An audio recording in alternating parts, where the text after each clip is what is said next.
Hai, ketemu lagi dengan saya Widi dalam Kamar Bu Bidan Podcast. Hari ini kita akan membahas tentang metode pembelajaran studi kasus.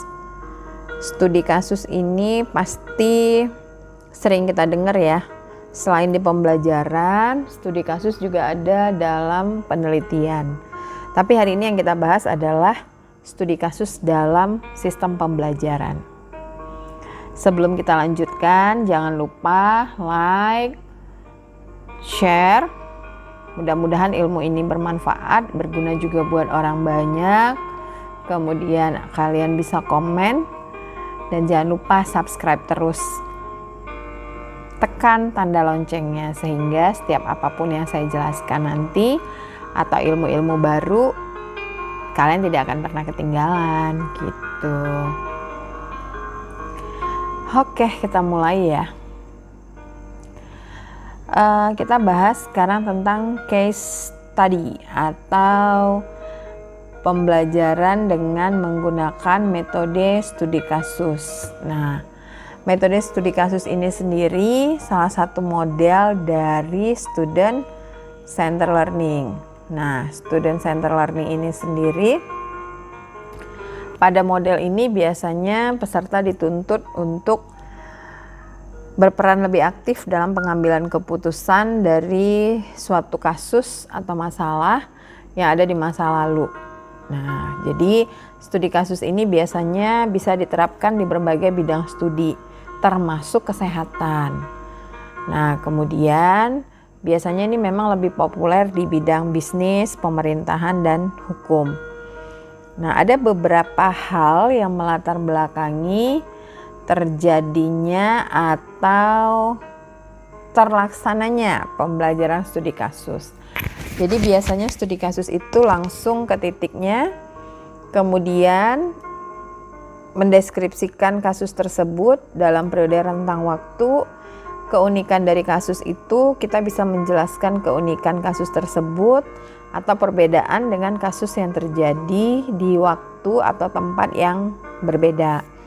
Nah, kemudian keadaan seni atau kontribusi yang diperoleh dari hasil penelitian yang akan dilakukan. Nah, ini biasanya kalau studi kasus ini dia mengandung cerita ya atau pesan-pesan yang tersamarkan dan akan bisa dipecahkan oleh kita baik secara individu maupun secara kelompok. Nah, secara individu maupun kelompok tadi, keunggulannya artinya kalau kita ketemu satu kasus kebidanan atau kesehatan atau kedokteran, whatever lah ya. Kalau individu berarti kita perlu bekerja lebih ekstra karena kita harus mempelajari kasus tersebut. Kita dituntut untuk dapat mengambil keputusan dengan baik. Nah, sementara kalau kita lakukan dengan kelompok, maka kita bisa berdiskusi atau bertukar pikiran dengan teman kita seputar studi kasus tersebut. Nah, saya ulangi sekali lagi bahwasannya secara sederhana studi kasus itu bisa diartikan sebagai suatu metode atau penyelidikan secara langsung dengan latar belakang yang alami dan memusatkan perhatian pada suatu peristiwa secara intensif dan rinci. Nah, menurut Merriam, dia menyimpulkan bahwa studi kasus itu bisa didefinisikan sebagai proses untuk kita bisa menginvestigasi atau mencari tahu terhadap peristiwa-peristiwa yang aktual sebagai unit analisis. Jadi artinya kalau kita misalnya di rumah sakit ketemu pasien ya. Nah, ketemu pasien kemudian kita melihat tanda dan gejala dari penyakit yang dia derita, kemudian terjadi berulang. Nah, kita bisa lakukan studi kasus namanya. Kita mempelajari kasusnya, kemudian yang paling utama memang dalam studi kasus kita harus tahu bagaimana caranya untuk bisa mengambil keputusan lebih baik gitu ya. Nah, kemudian kita bahas lagi di berikutnya. Studi kasus itu merupakan metode pembelajaran yang realistis ya, suatu realistis tertentu sebagai bahan untuk peningkatan kemampuan daripada pengetahuan dan sikap peserta didik. Nah, jadi metode pembelajaran dengan studi kasus ini bisa memungkinkan setiap mahasiswa untuk memecahkan kasus tersebut dan mengambil keputusan terhadap kasus yang ditemukan dalam kehidupan sehari-hari.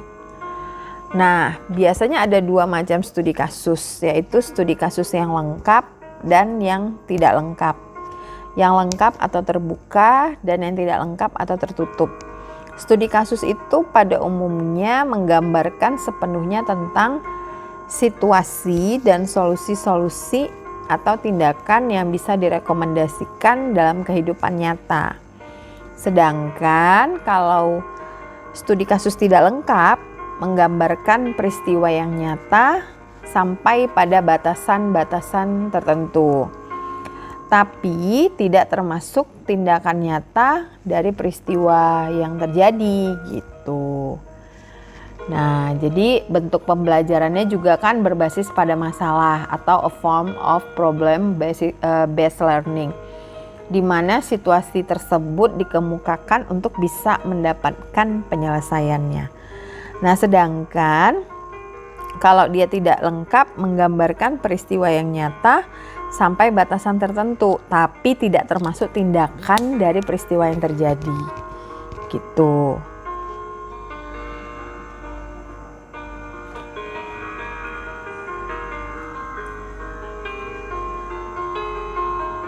Nah, kita mau belajar lagi tentang apa yang harus dijelaskan dari studi kasus. Tadi konsep dasar sih udah ya.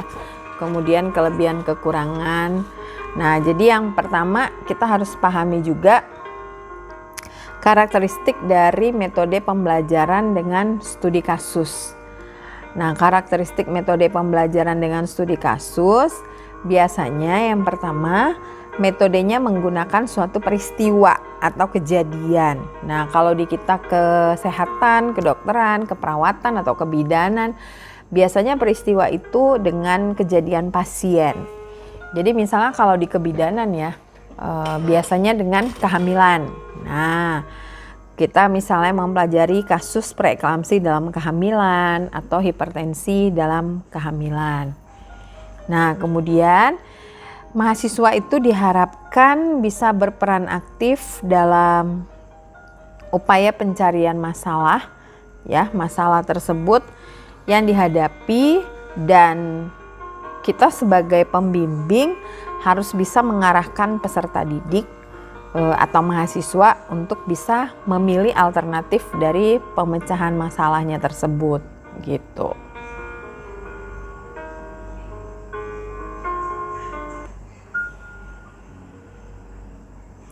Nah, kemudian ada juga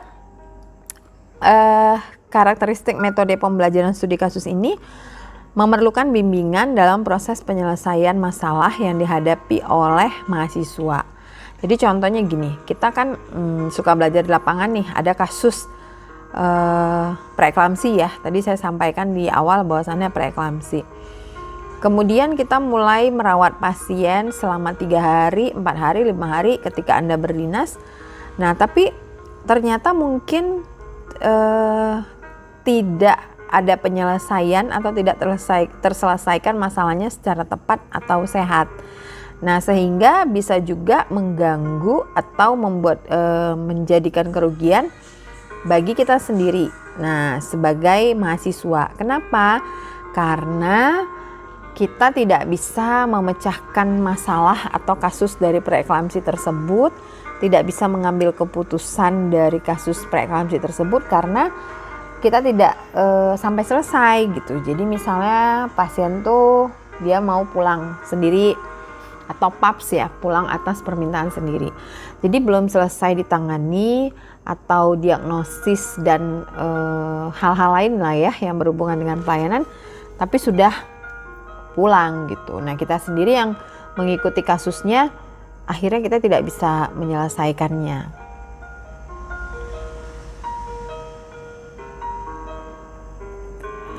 Nah, kemudian penekanan proses pembelajaran bukan hanya pada penyampaian informasi dari pengajar nih. Nah, jadi ceritanya kalau kita sebagai pengajar posisinya, kita juga tidak bisa menyampaikan secara utuh apa yang dibutuhkan mahasiswa tadi, misalnya preeklamsi. Nah, preeklamsi itu kita jelaskan bagaimana preeklamsi di awal sampai preeklamsi akhir. Nah, kenapa ketika kita jelaskan sampai selesai pasti ada miss, mahasiswa akan merasa bingung karena kasus tadi tidak selesai gitu ya. Nah, kemudian diperlukan pengembangan keterampilan pemikiran yang analitis dan juga kritis dari topik atau permasalahan yang kita bahas bersama dengan mahasiswa. Kemudian pembelajaran yang ditekankan pada pemahaman konteks. Nah, jadi pemahaman konteksnya ini harus tahu. Jadi misalnya preeklamsi, maka preeklamsi itu kita harus pahami. Nah, preeklamsi ringan kah, sedang, berat, atau justru dia belum ke preeklamsi tapi masih hipertensi dalam kehamilan misalnya. Kemudian mahasiswa juga harus punya pengetahuan awal ya tentang masalah yang akan dipecahkan. Nah, ini sebelum ke studi kasus memang ada baiknya mahasiswa sudah belajar bedside teaching, sehingga ketika studi kasus dia sudah memahami betul teorinya, sudah pernah bertemu langsung dengan kasus ini, dan dia akhirnya lebih ahli ya, lebih mahir gitu. Nah, karakteristik studi kasus itu kalau bisa kita simpulkan, yang pertama adalah metode pembelajarannya, kemudian dia biasanya berbentuk storyline atau skenario, kemudian memuat informasi yang kompleks, kemudian tentang masalah nyata yang terjadi seperti apa, kemudian hasil konstruksi dari berbagai peristiwa, menjadi objek analisis, menghasilkan problem solving atau pemecahan masalah. Kenapa? Karena di studi kasus kita dituntut untuk dapat mengambil keputusan. Jadi kalau kita bisa mengambil keputusan, berarti kita bisa memecahkan masalah yang kita hadapi dari kasus yang kita temui dari pasien. Kemudian ditujukan untuk meningkatkan pengetahuan, kemampuan, dan sikap peserta didik tadi. Jadi kalau mahasiswa punya pengetahuan yang baik tentang masalah yang akan dipecahkan, setidaknya mahasiswa itu punya gambaran ya terhadap masalah yang akan dihadapi atau yang dihadapi, sehingga bisa memudahkan mahasiswa itu sendiri dalam mengambil keputusan atau pemecahan masalah gitu.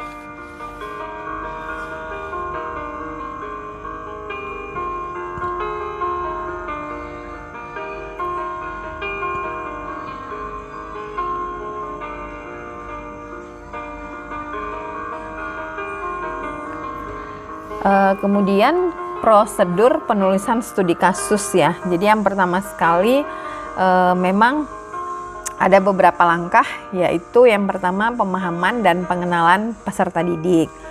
Nah, jadi harus saling mengenal, memahami. Kemudian sebelum kita belajar studi kasus, kita harus bisa menentukan studi pembelajaran.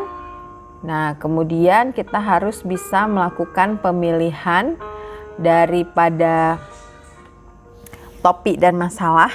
Nah, kemudian menggali, mengumpulkan berbagai informasi termasuk latar belakang, siapa yang mengalami, dan apa kepentingannya. Artinya kepentingan di sini adalah kebutuhan gitu ya. Nah, kemudian akhirnya di akhir kita bisa menuliskan laporan studi kasus dan teaching note namanya, atau catatan dari pembelajaran studi kasus yang kita dapatkan di lapangan.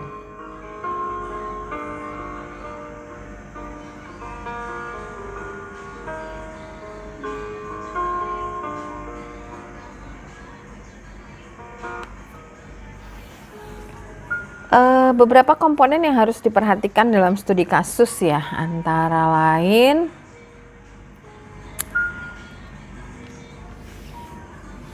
apa ya? Memutuskan kapan dan mengapa harus menggunakan studi kasus. Jadi kenapa kita harus pakai studi kasus gitu ya? Jadi yang pertama kita mengingat ya, mengenali atau mengingat informasi dan fakta yang kita temui. Yang kedua, kita memahami dalam arti mengerti makna dari informasi yang kita dapatkan dan fakta yang kita temukan. Kemudian yang ketiga, kita bisa melakukan satu tindakan berdasarkan fakta tersebut. Kemudian bisa menganalisis ya. Kemudian berdasarkan keluhan yang dia alami. Menganalisis ini kita bisa lakukan dengan cara anamnese, autoanamnese atau aloanamnese. Nah, kemudian kita bisa mengevaluasi sampai ke membuat. Nah, jadi beberapa langkah utama untuk mempersiapkan studi kasus yaitu memutuskan kenapa dan kapan harus menggunakan studi kasus. Nah, karena studi kasus itu sendiri kan memang membantu setiap mahasiswa untuk belajar mengeksploitasi kemampuan dasar siswa dari suatu cerita. Bukan guru sih, pembimbing ya, atau mentor, atau preseptor ya, yang ada di lapangan harus mempertimbangkan penggunaan studi kasus dalam situasi di mana sebagai pembimbing kita juga bisa menggunakan diskusi kelas atau latihan pemecahan masalah gitu. Nah, beberapa alasan kenapa kita bisa menggunakan metode studi kasus untuk peningkatan kompetensi daripada setiap mahasiswa. Jadi yang pertama itu adalah kasus bisa memberikan kesempatan kepada setiap mahasiswa untuk berlatih memecahkan masalah yang dia hadapi.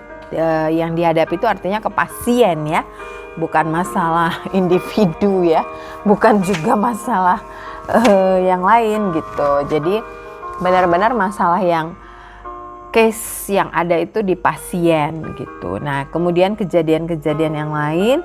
Di sini juga mahasiswa bisa berlatih untuk mampu memberikan keputusan atau solusi yang dia bisa pertanggungjawabkan berdasarkan dari yang dia temukan pada pasien tersebut gitu.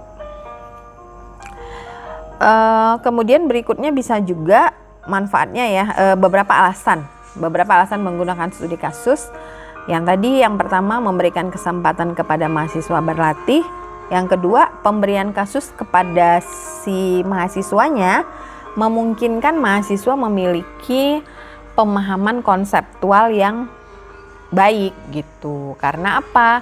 Karena kasus yang diberikan bersifat kontekstual, sehingga mahasiswa itu bisa mengkonstruksi pengalaman yang dia miliki. Nah, gimana caranya mengkonstruksi pengalaman yang dia miliki? Karena dia sudah sering menemukan kasus tersebut, dia tahu nih gimana caranya untuk mengambil keputusan dari case tersebut. Nah, studi kasus juga bisa mendorong mahasiswa untuk bisa bertanggung jawab terhadap studi kasus atau pembelajaran yang dia hadapi sendiri gitu. Kemudian yang keempat, studi kasus bisa juga membantu mahasiswa meningkatkan kemampuan mereka dalam berpikir secara analitis sehingga dia lebih kritis, karena nggak boleh salah mengambil keputusan. Kalau salah mengambil keputusan juga akan berpengaruh kan ya terhadap nyawa bahkan, karena kan kita berhubungan dengan pasien langsung gitu. Kemudian metode kasus juga bisa mempersiapkan mahasiswa untuk selalu belajar sepanjang hayat atau long lasting life ya, long lasting life learning.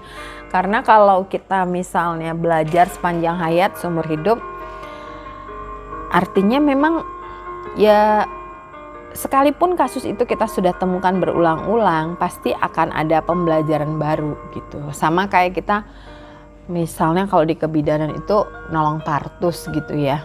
Nah, kita udah tahu sih kalau lahiran itu harus ada pembukaan 1, 2, 3, fase laten, fase aktif dan lain-lain segala macam.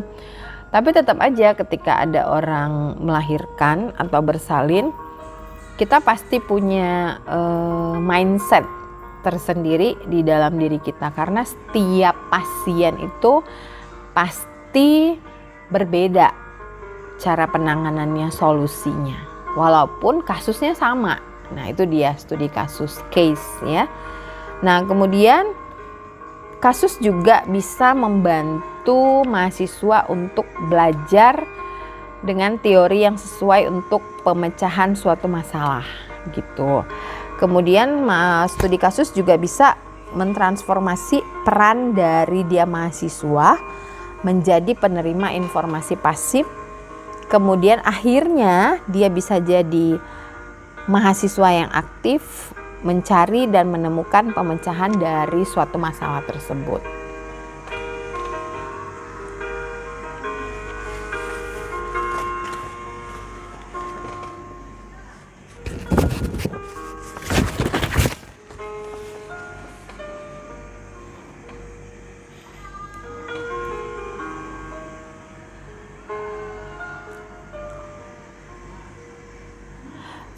Selanjutnya kita ada mengembangkan atau memilih kasus ya.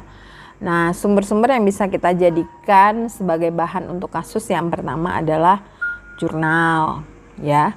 Kemudian ada majalah, ada video. Kalau misalnya bisa kasus yang langsung ke pasien, ya dari dia datang sampai dia selesai kita bisa menanganinya dengan baik, memberikan solusi, maka itu akan lebih baik ya. Kemudian bahan kasus, kalau kita belajar studi kasus misalnya ya, jadi dia kasusnya yang pertama itu harus menarik. Nah, itu kriterianya.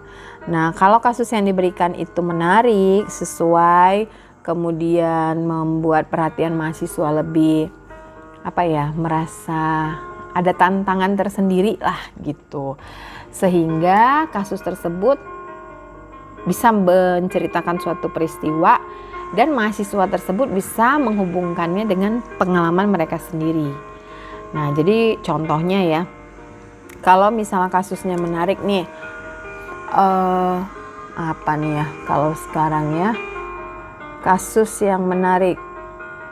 Nah nih, kalau batuk tuh dihubungkan dengan COVID misalnya, kalau demam tinggi dihubungkan dengan COVID. Nah, akhirnya ini kan kasus ini menarik nih.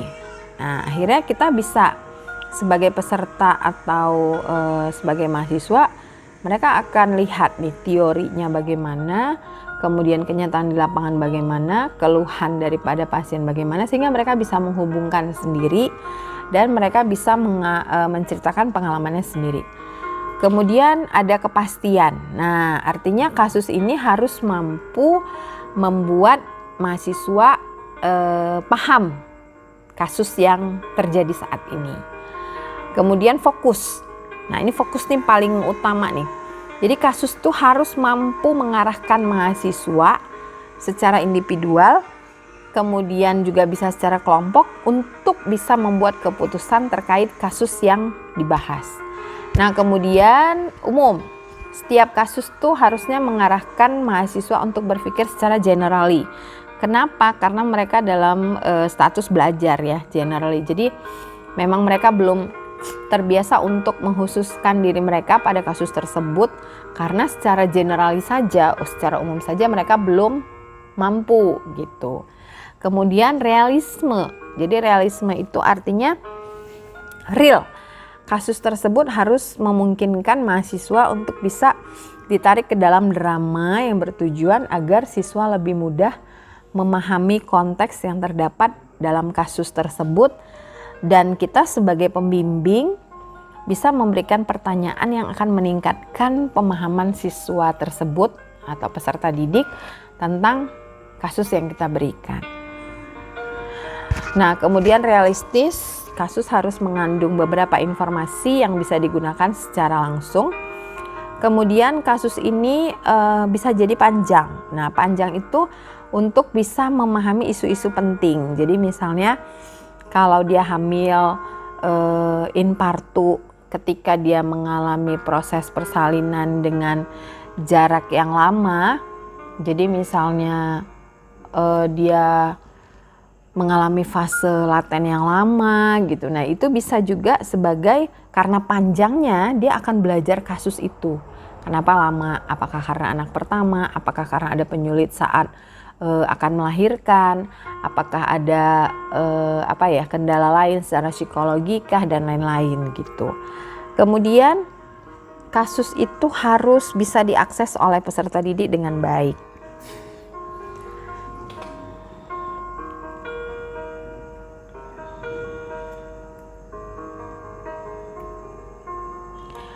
Nah, ini ada satu contoh studi kasus, yaitu seorang dokter atau psikolog.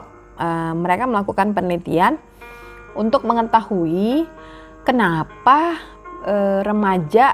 kenapa banyak remaja terlibat penyalahgunaan narkoba banyak dialami umumnya oleh anak bungsu. Nah, dalam penelitian ini biasanya ditelitikan satu subjek aja ya. Artinya anak bungsunya. Nah, tapi penelitian itu atau studi kasus ya. Nah, ini kasusnya kan banyak nih anak paling kecil yang mengalami penyalahgunaan narkoba. Nah, ternyata ketika diteliti ada faktor latar belakang keluarga. Jadi misalnya semua kakak abangnya sudah gede-gede dan dia sendiri dia butuh perhatian, tapi ternyata dia tidak dapatkan dari rumah.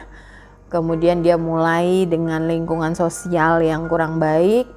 Kemudian sifat khusus anak bungsu umumnya ya di dalam rumah ya cenderung lebih manja dan lebih diperhatikan, dan perlakuan dari keluarga sendiri gitu.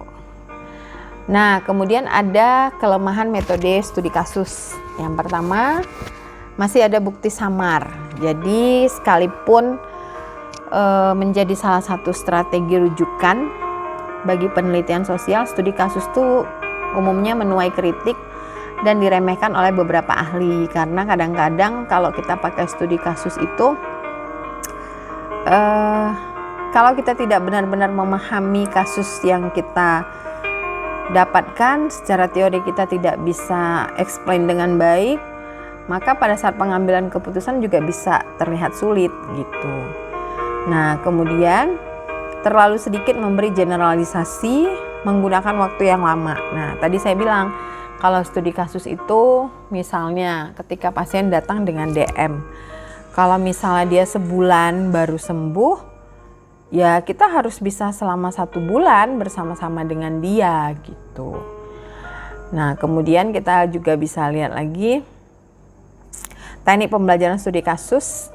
Jadi ada studi kasus, prinsip yang dilakukan tadi saya sudah jelaskan, penyiapan penerapan studi kasus, langkah pembelajarannya, kemudian bagaimana metode studi kasus tersebut. Nah, ada beberapa contoh dalam kebidanan. Saat ini saya memberikan contoh studi kasus kebidanan ya. Manajemen asuhan kebidanan pada ibu hamil Nyonya Nuce dengan preeklamsi berat.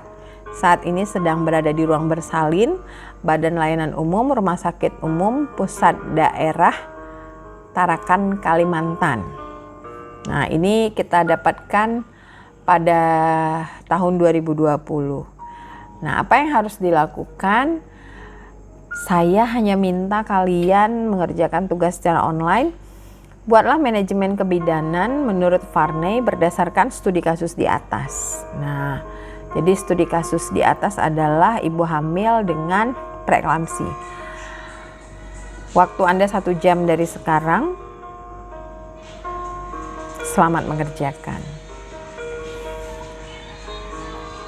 Sebelum kita akhiri, saya kembali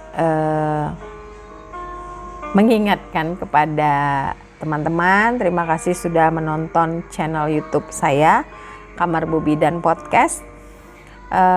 Selalulah untuk like, kemudian subscribe, share, dan komen. Karena saya ingin berbagi informasi bersama teman-teman semua kepada masyarakat berdasarkan keilmuan yang saya miliki. Terima kasih atas kunjungan kalian ke channel YouTube saya. Saya sangat mengharapkan masukan dari kalian semua. Semoga ilmunya bermanfaat. Sampai bertemu pada pertemuan berikutnya. Salam sehat untuk Indonesia.